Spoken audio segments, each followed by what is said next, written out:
Bonus मजदूरों के लिए होता है, खिलाड़ियों के लिए नहीं। सुना है हाथ की सफाई दिखाने में तुम्हारा कोई जवाब नहीं था दोस्त। Welcome welcome back. मैं जानता था कि आखिर एक दिन तुम्हें यहीं आना पड़ेगा। चले आओ, कोई बात नहीं, एक से दो भले।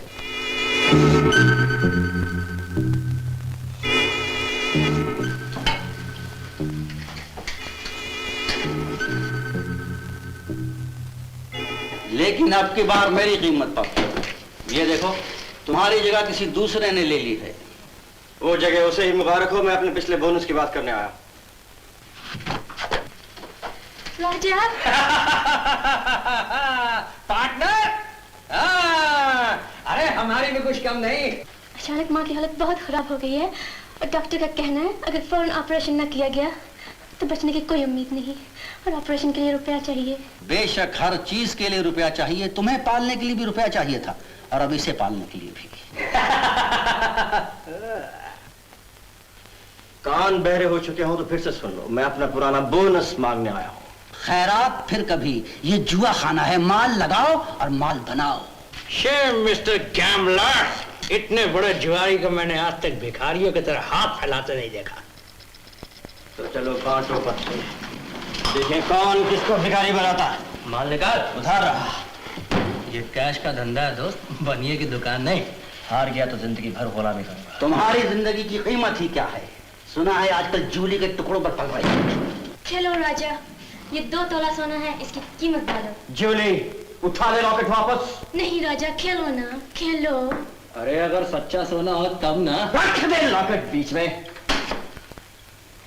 और बात 400 रुपए का है। मैं इसकी कीमत 200 डालता हूँ भैया। बांट, तुम बांटो। अच्छा,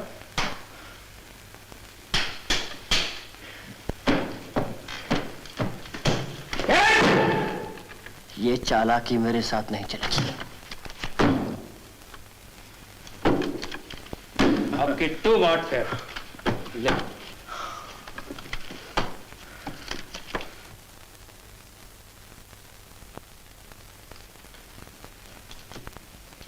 हट जा, यह चालाकी मेरे साथ नहीं चलेगा ना। अब भी शक हो तो दोबारा बांटो। हाँ, दोबारा बांट। Thank you Jesus.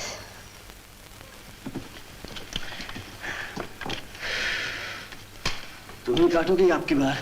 मास्टर काटेगा। मास्टर जुआ खिलवाना जानता है, खेलना नहीं। मैं काटूंगा। जबान संभालो, ज्यादा लंबी होने लगी है।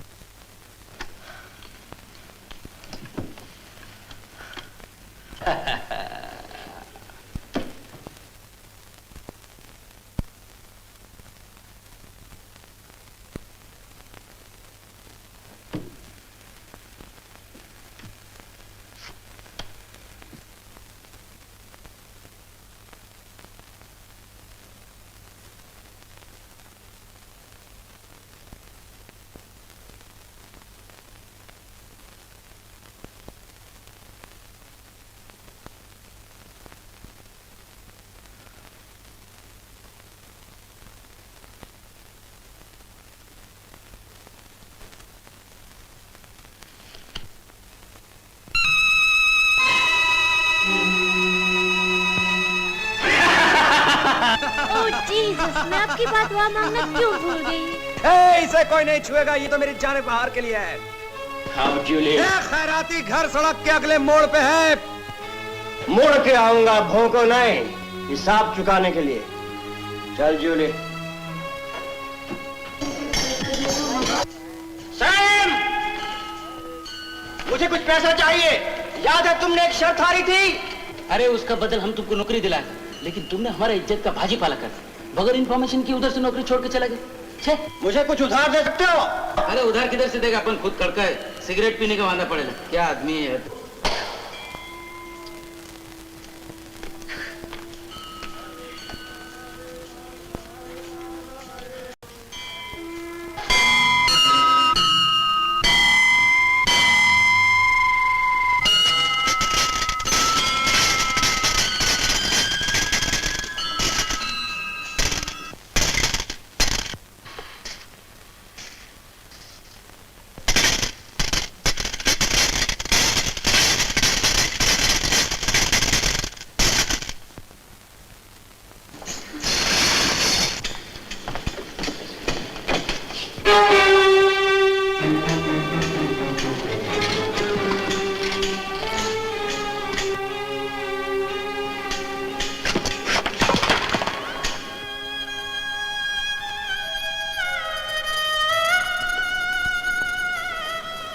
भासुक, भगवान तुम्हें सच्चाई के रास्ते पे चलने की शक्ति दे बेटा।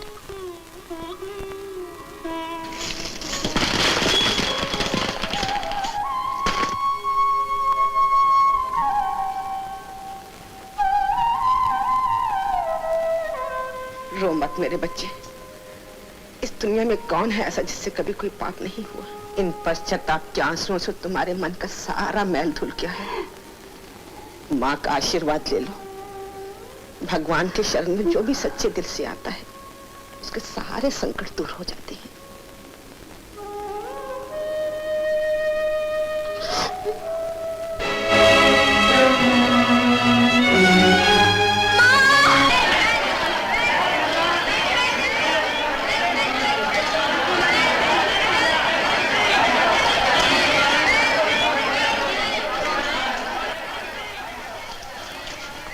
भगवान मुझे क्षमा कर दो अगर मैंने कोई पाप किया हो।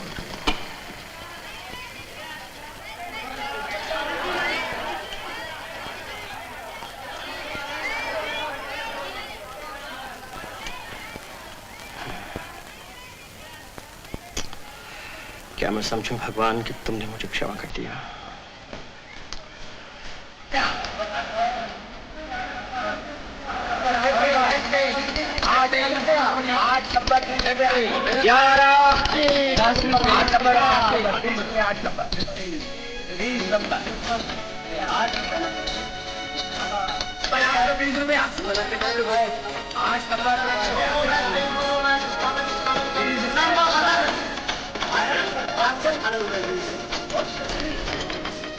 वापस लगे सारे के सारे। आपकी number 21। Come on, back please, come on, back.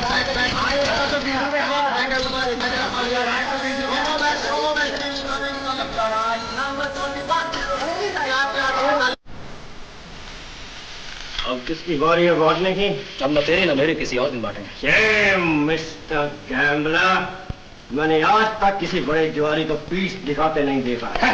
नहीं उठने दूंगा जब तक एक लड़की की अमानत वापस न ले लो। रख देने के उन्हीं हाथों से उतार कर वो रॉकेट जिन हाथों से पहनाया है उस कर दूंगा। फिर आजा, तुझे अपने लफ्ज वापस लेने होंगे। ये ले। दोस्तों, ये आखिरी और फैसला कुन था। इस 400 रुपए के लॉकेट के एवज में एक कमीने गैम्बलर ने 200 रुपया लगाया और जीत लिया। लेकिन मैं इसके एवज में 400 रुपया छोड़कर जो इसकी असली कीमत है आज रात का जीता हुआ पूरा माल लगाता हूं। शायद आप कहेंगे कि मैं पागल हो गया, लेकिन जुआ खेलना ही एक पागलपन है और असली जुआ खेलने वाला खिलाड़ी होता है, मजदूर नहीं।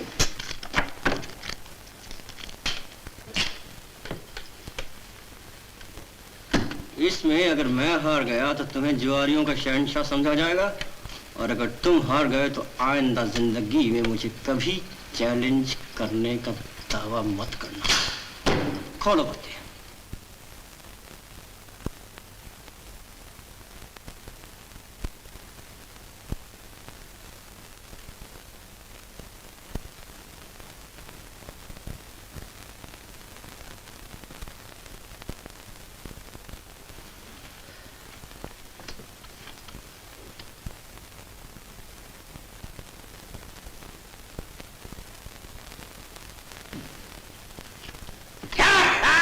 Mr. Gambler, आओ।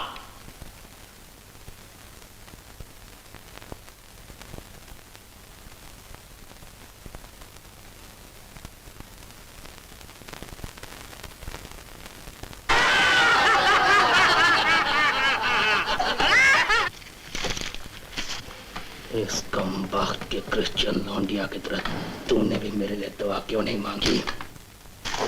ये मत कहना कि जीत के भाग खड़ा हुआ, और मेरा बोनस जो भी मालिक है इस जुआ खाना के रख ले अपने पास खैरात के तौर पर। अरे क्या फटका चलाया राजा तुम्हें?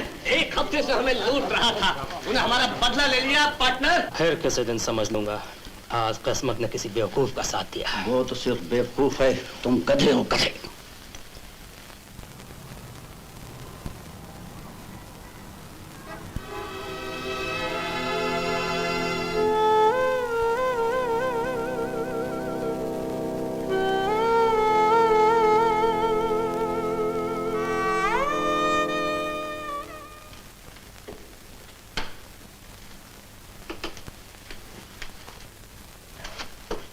सत्संग छोड़कर अचानक जुआ खाना के कदमों में कैसे आना हुआ? तुमसे भीख मांगने आई हूँ राजा के लिए। गोली मार दी होती आज मैंने उसे, अगर मुझे तुम्हारा ख्याल ना होता।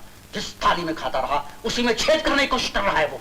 मेरी बस तुमसे एक ही प्रार्थना है, अगर तुम उसे इंसान नहीं बना सकते तो कम से कम शैतान मत बनाओ। तेरा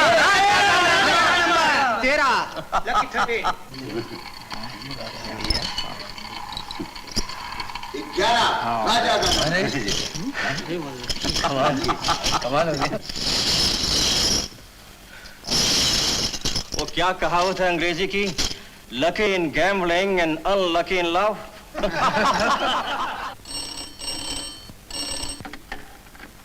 शाम को 6 बजे देश सुधार सभा में पहला भाषण आपका है। जी आज मुझे क्षमा कीजिए, मैं आपके फंक्शन पर नहीं आ सकूंगी।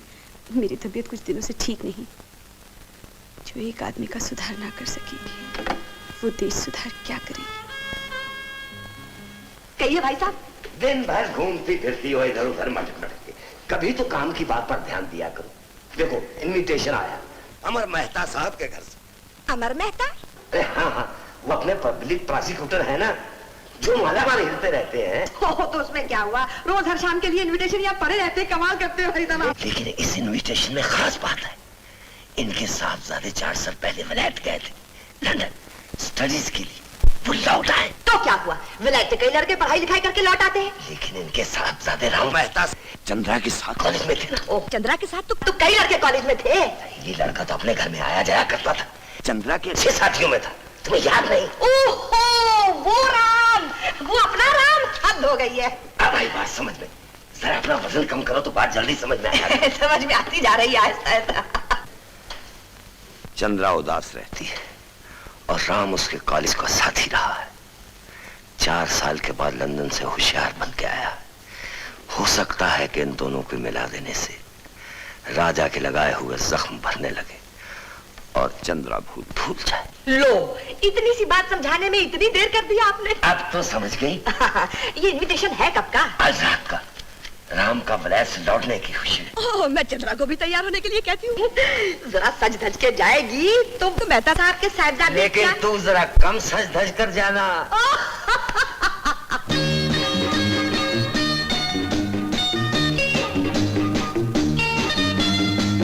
काफी सजाया है वकील साहब ने टेरेस अपने बेटे की वापसी के ऑनर में। मुबारक हो वकील साहब, आपके बेटे ने तो बिल्कुल अंग्रेजी ढंग ही इख्तियार कर लिया है। I was dying to get back home. भैया राम, ये हमसे अंग्रेजी में बात मत करो, वो तो हम कब की भूल गए। आपका बिजनेस कैसे चल रहा है मास्टर साहब? बस गनीमत है वकील साहब, वफादारी नहीं मिलती, थोड़ा धोखा भी खाया हूँ, लेकिन जब आपको देखता हूँ। क्यों, क्या लिखा है मेरे चेहरे पे? बड़े खुशकिस्मत हैं आप, जवान बेटा होनहार, अभी भी विलायत से पढ़ लिख के आया है। विलायत से पढ़ लिख कर आना भी तो आजकल हिंदुस्तान में एक डिस्क्वालिफिकेशन बन गई है मास्टर साहब। हमारे जमाने की बात और थी। हम जब बैरिस्टर बनकर आए थे उन दिनों वहां से पढ़ लिख कर लौटने वाले चंद इन्हें गिने ही होते थे। लेकिन आजादी के बाद। बैरिस्टर साहब, क्या आपने नक्शे कदम पर चलाने का इरादा है राम को? हमारे साहबजादे माने तब ना। कहते हैं डैडी वकील बनने में क्या धरा है, दार्जिलिंग में आपकी टी प्लांटेशन की देखभाल करूंगा, क्योंकि 4 साल विलायत में रहने के बाद दार्जिलिंग की ठंडी आबहवा मुझे ज्यादा मुफीद है। बात तो सही है, कितना लाल सुर्ख और स्मार्ट हो गया है लंदन से। और वैसे भाई साहब, चंद्रा भी तो कुछ कम नहीं। वो देखिए ना, दोनों खड़े बातें कर रहे हैं। मुझे तो ऐसा लगता है कि ऐसी जोड़ी सारी बम्बई भर में नहीं मिलेगी। याद है तुम दो चुटिया करके आया करती थी कॉलेज में? हम 4 बरस विलायत में तुम्हारे वो नक्श नहीं भूले। अब देखकर डिसअपॉइंटमेंट हुई क्या? थोड़ी सी। पाँव जरा धरती पर ले आइए, बिल्कुल वैसे ही नजर आऊंगी आप।